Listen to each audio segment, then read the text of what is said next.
ოზურგეთის რაგბის განვითარების კავშირმა შიდა ჩემპიონატს საფესტივალო ასაკის გუნდებს შორის ორგანიზება გაუკეთა.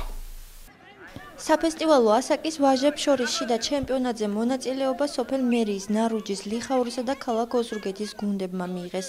მინი ტურნირი ოზურგეთის რაგბის განვითარების კავშირის ორგანიზებით ჩატარდა.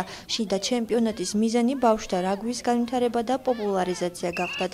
მონაწილეები სპეციალური სიგელებით, პრიზებითა და თასებით დაჯილდოვდნენ. ძალიან კარგი შეჯიბრება იყო. 6 გუნდი იღებდა მონაწილეობას და მე მოვახერხე, რომ დავდე ყველაზე მეტი ლელო. ძალიან კარგი. ძალიან კარგი ბავშვები არიან, პლუს ამას მათი ხელმძღვანელები არის ჩვენი პირველი ლიგის მოთამაშეები, რომლებიც შესვენება აქვთ ამით დაინტერესებულნი და ბავშვებს ავარჯიშებენ. საცხარულო ის არის, რომ